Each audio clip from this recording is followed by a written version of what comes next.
fireside chat. Oh, you are? Yeah. Great. Yeah. In the media room. All right, here we go. So, Paul, we're gonna kick this thing off. I'm gonna turn the tables on you a little bit, and I know you've had your podcast going, so not a better way to kick off the Tailwaters podcast that we're getting off the ground to have you in town and have you come sit down with us. So yeah, it's good to be here. How am I doing so far? You're doing great. I mean, I'll probably watch this back and I'll send you a little critique. Okay. Don't worry about that. You know, I think it's interesting to just get the conversation going, and you were in the shop and we were just talking, and it's like, man, why don't we just turn on the camera? Yeah. So some background. So why don't you tell us why you came in town on this quick little visit, which you do often, which is lovely. Yeah. So being from Dallas, my folks have passed on, so I don't really have a home base anymore. But I would call this shop my home base.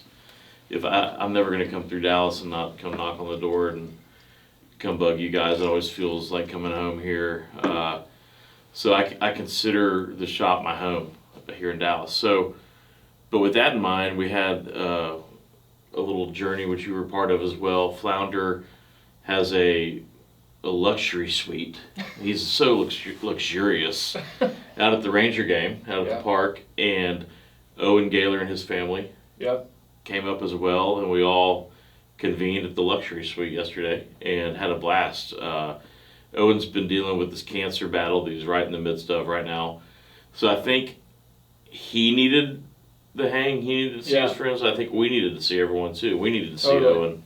And I think considering the situation is in, I think that's the best medicine that he could have had ever since he started this chemo treatment, which has been about a month now. Well, and it's cool too when you look at and for people that don't know kind of our connection, like this is a small community but a strong community, and you know you worked at the shop before the name was Tailwaters, and then have had friends of David and grew up with David, and then you got tied into Borracho Pescador, which is our tournament we do on the Texas coast, and which you do our art for, which is amazing every year, and you actually met Owen when you came down to Borracho, like at the gas station or something like that. Yeah. So it's an amazing story.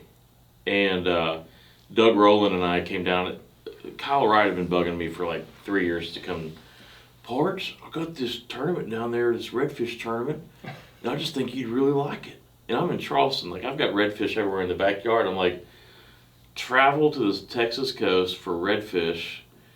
It just didn't make sense to me. It didn't compute too well. And like coming to the Texas coast to see my buddies and all that would make sense to me. Yeah. And so when I finally kind of put it together, I was like, yes, of course I need to do this. Yeah. And at the time we were going to fish with Jaco, and Doug and I were pumped to fish with him. And I think I was getting on the flight. No, we had landed in Austin, and I get this text from Kyle. Hey, Parts, looks like Jaco's got a little family emergency. We don't have a guide for you as of right now, but we're going to figure out something. So I'm like, okay, first time I finally decided to do this, and we might not be fishing is what I'm telling Doug. Like, there's a chance we might just be hanging out. And at the end of the day, I was like, I'm fine with that, whatever. I'm sure we'll get on the water somehow. Yeah. And so we started kind of getting these updates, like 20 minutes later. We're still working on it, buddy. We're going to find something, don't you worry. And we're going to go out in Austin that night, you know. Yeah. Finally, like 4 or 5 o'clock in the afternoon, got this text, and I think I called him. I think he finally called me, or I called him. He says, "Hey man, Cliff met this guy at the gas station 2 weeks ago, and I'm already kind of loving it and hating it. I'm like, okay, we clearly have someone we're gonna be able to fish with. Yeah. Who this guy is, whatever. Let's just see what happens. He wants to be a guide here. He's an ex-cowboy." Cowboy hand or whatever, and sounds great. And he's gonna be here. I've got you fishing with him, and so we're kind of relieved now. At least we're gonna be on the water. And then the next morning we were gonna fish with Owen, just a little half day, just to kind of get to know him on that Thursday. And he calls us that night and says, "Well, my boat engine fried today. I've got to find a boat now," and so we're kind of back in like the negative. Right. And he goes, "I got a client that has a boat here. It should be fine." And we meet him, and he gets a boat, and it's just the engine's just kind of spitting. It's not acting too well. And then the morning of the tournament, I don't remember this year, but it was blowing like 25 the morning, day one. And we had to get gas because, of course, Owen didn't get gas. So we got to stop at the marina. It's dark. It's like 6:30 in the morning. And it's one of those deals where he gets the boat to kind of hug up, and he does the whole like sharp turning thing. And you hear this, "Shh, I got nothing. And we hit the side of the marina. He's got no steering, so we have to wait till the hardware store open now to get a hose clamp. So it's 8:30, and we didn't even get on the water till 9. It started off just terrible. Everything could have gone bad. Sounds like a typical morning of getting going on fishing. You know? But the highlight was an hour and a half later, I turned around and he's in women's bikini bottoms steering the boat. I'm like, I've seen a picture of that. Yeah. So it's no doubt you guys hit it off. oh man. I mean, from that second, I was like, I love this guy. Well, and that's how we kind of met Owen at Baracho. And, you know, Baracho grew from 10 guys to it's incredible this year. 14 years later, we'll have 375 anglers. And when you say that out loud, it's kind of wild to what it's grown to. And the sport, you know, from David Leake at Tailwaters from day one, and we've got Sims and Howler Brothers and Yeti, Fish Pond, all these incredible brands. But, you know, that first year, first year of Owen, maybe call it year 7 or 8, you know, he kind of just showed up like, hey, I want to help you guys. And, but he's so charismatic, and you love him from the instant you meet him. And He's just a character. Oh, totally. And I don't know if you remember, but you know, at Baracho, we give a Spirit Award. Yep. And it's kind of to this guy that just, you know, maybe he was helping unload or, you know, has a funny story with the boat or you just knew he was there. And that was the year we invented the Spirit Award we gave it to Owen. Okay. So he's kind of the history behind the Spirit Award. I didn't realize that was the first year of that. We gave him a solo stove. I mean, he was like cool. Kid on Christmas. And that was 3 days after you all kind of met him? Yeah. More or less? Totally. And it's funny, like, everyone has an Owen story, and it's, you know, I actually have never fished with Owen when we're down there working, but I was going to get to fish with him one year. You might remember this, but Matt Jones. So Matt always forgets his camera equipment or something, but decides to come in last minute, and kind of this ragtag group, he ends up picking up Patrick Duke in Austin, and I don't know if I'll say her name right, a girl named Maris McHaney. Oh, yeah. She had a boat. Yeah. So she was going to pick up her boat, and it was going to be Matt, P. Duke, and McHaney, and they were going to do a little photo shoot. So they rolled down, and you know, we're running around doing stuff, and hey, Nacho, come here. And I come over, and Matt looks at me, he goes, hey, we have a problem. We don't have a boat. And this is pre-fish, you know. And I was going to fish with Owen this day, so Owen and I are getting geared up, we're all ready, and he's standing there. I think this is in 20, because I remember this. Maris forgot about it. Yeah, Maris says... How do you forget? Yeah, she said, hey, we have a problem. We got halfway to Austin and realized we forgot the boat. And so Matt's standing there with all his equipment, and it's like, well, Owen's like, I'll take you. And I was like, well, damn, I was supposed to go fish. So P. Duke, Maris, and Matt all go with Owen, and it's actually great because we have some great footage from that day on the water, and Matt had his drone, and that's actually the video we used when we were, you know, doing some awareness for Owen's fundraiser. So you know, we're praying for Owen and hope to see him down at Baracho in September. So it's a great event. But you know, switching gears here, you got your Palmetto Club shirt on today. Just happened to wear it. I mean, it's when these boys sent this shirt to me. It's the most comfortable. I love wearing this shirt, old poncho. How many trips have you done to the club? I think I've been there 12 times because I've gone some irregular. Like I think we've done as a group 11 times, but I went with David Coleman and his group one October, which I had never been there in October before. Yeah. But yeah, 11 or 12 times. So you've seen kind of the transition from David taking ownership about 3 years ago, and just the comfort creature things are added. But I think what stayed the same down there is the guides, you know. Yep. And kind of before we flipped the camera on today, we were talking about how many days on the water down there, and you know how difficult permit fishing is. But you got to come in with the right attitude of, and you're king of this. You got to have a bit. You know, you got to have the right attitude of like, if I catch a permit, or if I see him, that's a bonus. And, you know, if I catch one, great. You know, and you develop this relationship with the guides, and you see they start to get in on it. the 2 guide system we run at Palmetto Club. But like we were talking, it's like, man, I want to do something different down there. Yeah. Something weird, you know? Yeah. So, Yeah, and I think that takes, I can understand not wanting to do that the first 2, 3, 4 years. Right. Because you're so focused. It's called the Palmetto Club, permit. And when you stop taking the permit, I think, so seriously is when all the good stuff Totally. more good stuff starts happening. Totally. You're not focused. Thanks, buddy. Yes, sir.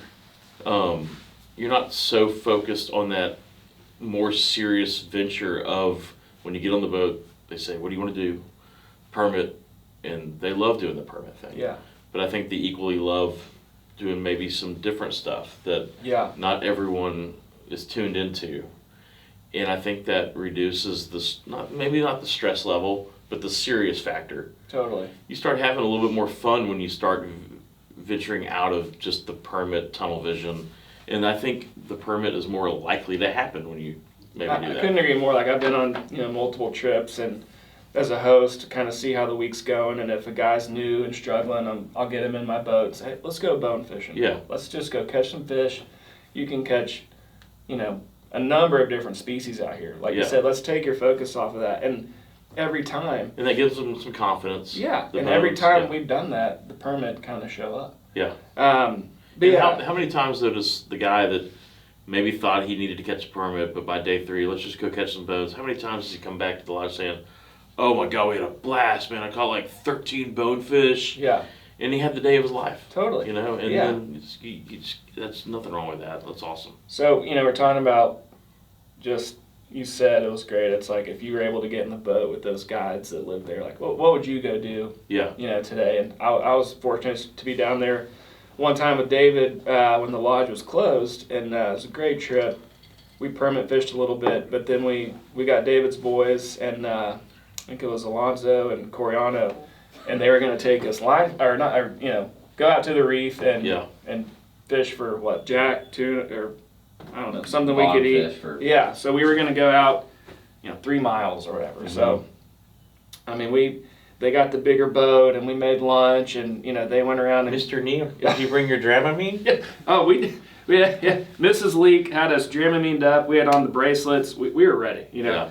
So we get in the boat, fire up. I was like, it'd be very smooth. Right outside. Yeah, or the green goes, how far out do we go? Oh, just 3 miles this way, and it's smooth today, So we're in the boat, and they've got all the conventional gear, and we go looking for bait. So that took about an hour, and fun for the boys, and cast net and get the minnows, and they're fired up. And Coriano has not stopped working with the weights and the hooks, and so we start trolling out, and little by little, just a little higher on those swells, and a little higher on those swells, and I'm like, okay, I can do this. I'm gonna be okay. And by the time we get our first line in the water, one of David's boys says, I'm gonna be sick. And I was trying to be tough about it, and in my head I'm like, thank God he said something, because David goes, we got to go back. We're all about to puke. And we're going, these little 15-foot rollers. And it was just enough. Yeah. And then Coriano looked at me and goes, you serious, Macho? I said, yeah, man. He just flipped the bell on that. Like, you get in all the way down. Yeah, so we go back, and oh, no. On the verge of puke and all of us, and we go to Toritos, and we just get in the water to where we can get our feet on ground. And then you can feel instantly just like your body come back. Yeah. And I think we ended up trolling for barracuda, but yeah, those guys, what they do down there is incredible when they dive for the lobster, and just the lifestyle and how they kind of live off the land. I love it. I love seeing those guys. It's kind of, when you've been there so many times, they kind of become more of kind of a family kind of vibe. Yeah. And just when you pull up to Palmetto Club, it almost feels like you're going to your aunt and uncle's house in Mexico. It just has a real family kind of feel to it. No matter who the manager is, I know, Francois is great, and I guess we'll be seeing him for the 3rd time this year. It's also great when you get used to seeing the same faces. Right. But the guides are great, and I like when they have a couple new guys. Totally. Seeing a couple new young guys that are, excited about it. Their English is better every year. Yeah. And they're knowledgeable, and it's great when you see them the 3rd or 4th year and they're that much better. You can see how much better they've gotten. And you miss some of the older guys you don't see as working as much, that are kind of working part-time, but you still want to find out how they're doing, hear stories about them, and man, it's such a great place. I think it's funny, David talks about 15 years ago when you go down and they didn't speak English, they're wearing a, cut off Nike t-shirt and Adidas shorts and a stick for a push pole, and now you look at these guys and they've got the gear, they've got the talk, and they're really good guides. Ones that you put up against anybody. And it's cool to see them lately get into the tarpon. I mean, the tarpon have been kind of gaining momentum. I mean, they've always been there, but they've been gaining momentum and awareness, and they're loving it. You know, so kind of back to that not always permit focus, but for sure. And I would love, and we've talked about it before, Ryan Griffin and I have, about maybe going down there in September when the guides have a little bit more, like if they take a week off and they go fishing and camping. Yeah. They've invited us to come down there and do that. Like, that would be a dream of mine, to go down there and just be smothered by these 10 guys that I've known for so long and just seeing what they do. Yeah. Like, without anyone telling them what to do. It'd be so much fun to go fishing and camping with those guys and just be there for 3 or 4 days. So that would be a blast. Absolutely.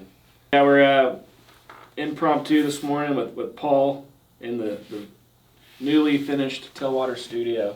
I need your help on naming this. We don't have a name for it. Whether it's it could be the Paul Puckett podcast room.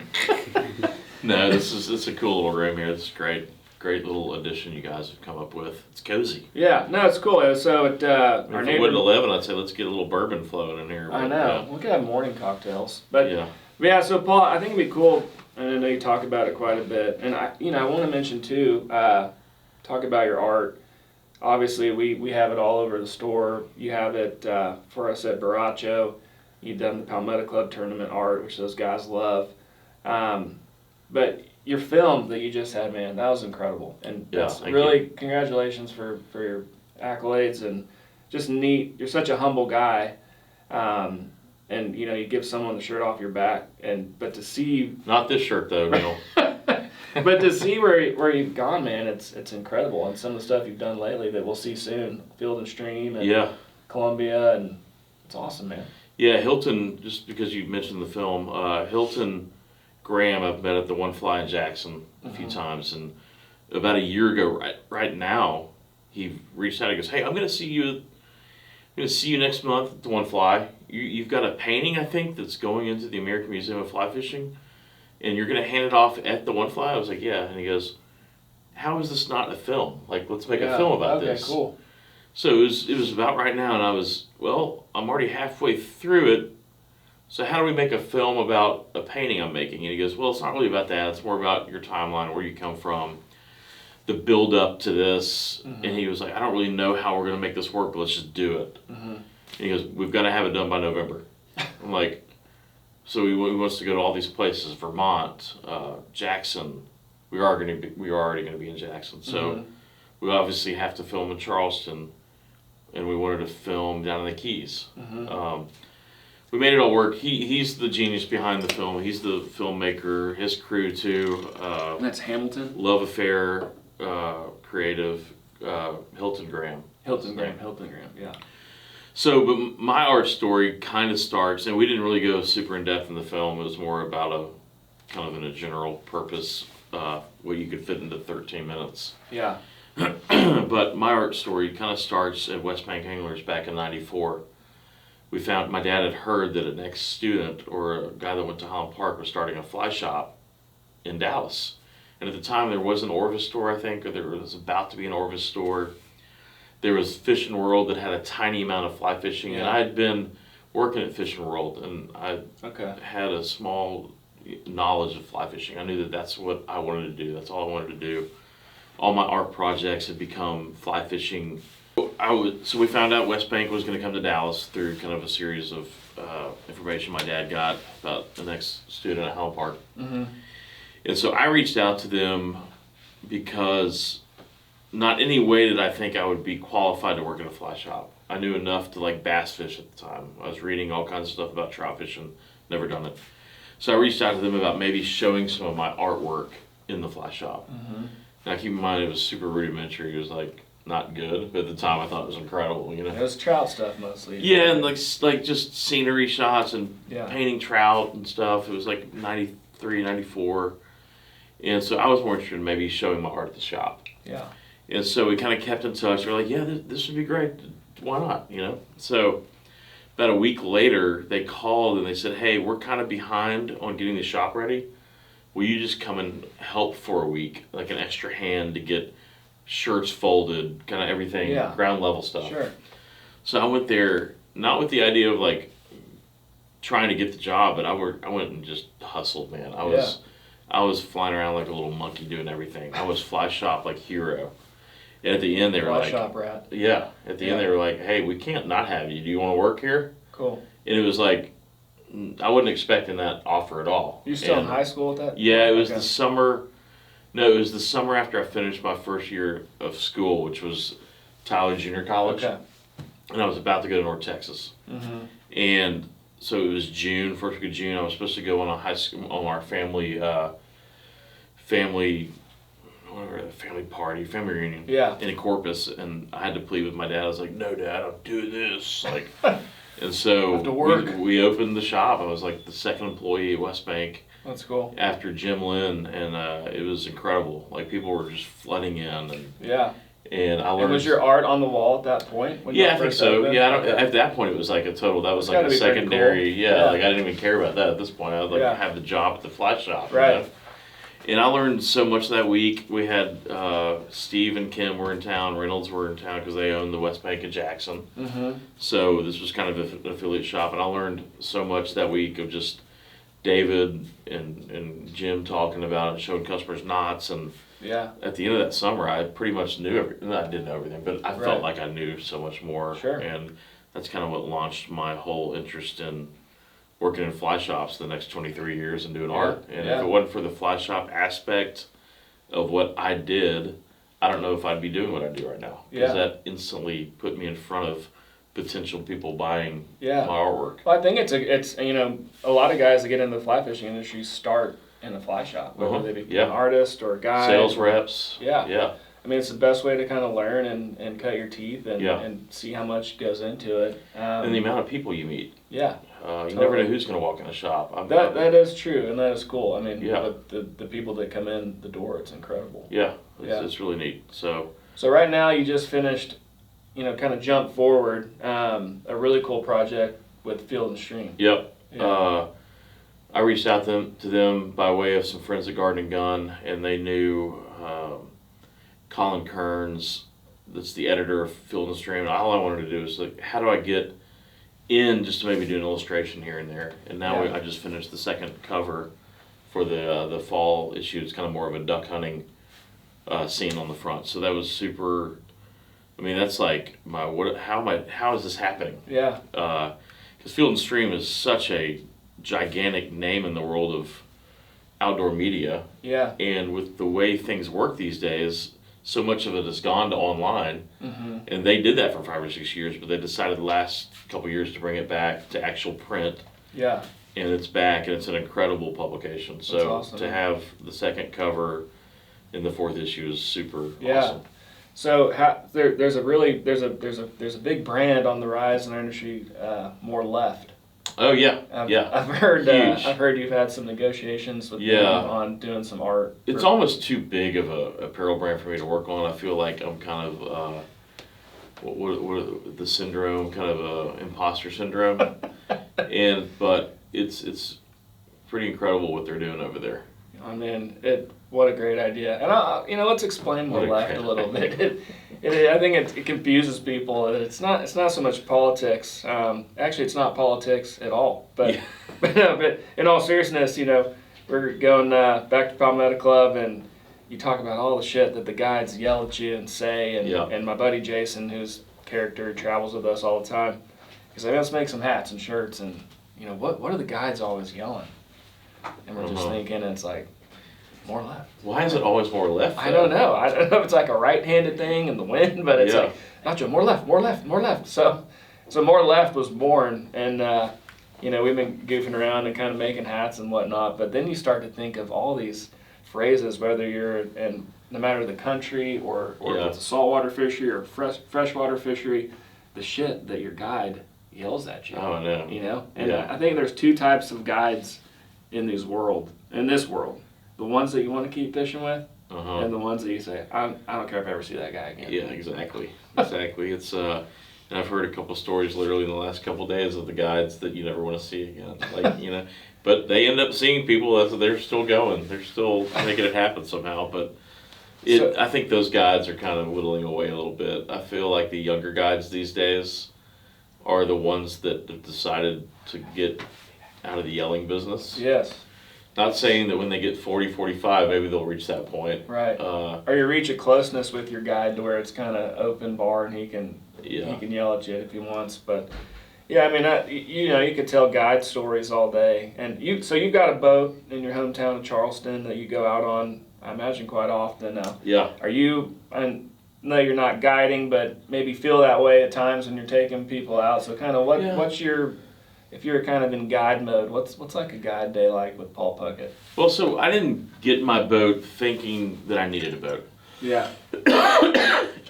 Had plenty of friends in Charleston with boats, but I started having more industry friends that would come in town. Uh-huh. Started having more, and my father-in-law comes to town a lot. He's taken on saltwater fly fishing. He's a fun guy to fish with. And art clients. Yeah. Started having art clients come in town. So I was like, I should get a boat. Yeah. It would probably benefit me to get a boat, not just because of the fun I would have with it, but just business-wise. Sure. And I have used it a lot for those purposes. So I was tired of calling friends, being like, hey, do you have a spot maybe for a buddy of mine and I to come, blah, blah. And so, but it's very tide dependent in Charleston. We have 6-foot tides. So half that time is not fishable in the middle part of the tide. So you kind of have to look at dates. You have to be, so we either fish low tide, an hour and a half or 2 hours before low, and then 2 hours after low. Same with high. If you have a good high tide with tailing fish, you're fishing 2 hours before the high and about an hour and a half after the high. So a lot to figure out, but yeah. Yeah, a little bit more math involved. Yeah. But you want it to time up with that. And my favorite part of the journey is getting to the flat that you want to fish a couple hours early. And you get there, the water's not quite up yet. And that's the hour or 45 minutes that you sit back, maybe pop a beer or a beverage of your choice. And maybe it's someone I don't know that well. Yeah. But after that 45 minutes of sitting there, peacefulness of the water coming in, everything that's happening, as you know, you sit on a boat with someone that you maybe don't know that well. Right. When you put that boat back on the trailer 3 or 4 hours later, you feel like you've known that person forever. Yeah. And that can happen in that 45 minutes. And when it's time, when that boat starts floating, there's nothing like saying, all right, let's do this. And you put that pole in the water, and when you start seeing fish like right off the bat, it's just exhilarating. It's just it's awesome. That's a good way to put it, man. Like you do get close to people on the water, and it's especially too. I love when you're places and you have no cell phone service, and it's kind of like we're out here. It feels a little old school, and as you get older, like us in your 40s, and you start to just realize the importance of relationships and kind of the guards down. Doesn't matter what you do for your daytime job. Like we're kind of on this mission together. Good or bad, and you learn a lot about people, and I think circling back, that's what makes this community so tight, whether it's your friends at Palmetto Club, your friends at the shop, your friends we've made at Baracho. It's cool, and it's cool to be a part of it. Yeah. And guys in general, we're not good communicators. Right. We don't talk about our problems. We don't talk about our feelings. There's a lot we don't talk about. Yeah. But for some reason, the second you get on a 17-foot, 9-inch piece of carbon, or whatever your boat's made of, floods out. It's like the best therapy session you can have. For some reason, it's easier to talk about things that we normally don't talk about. Sure.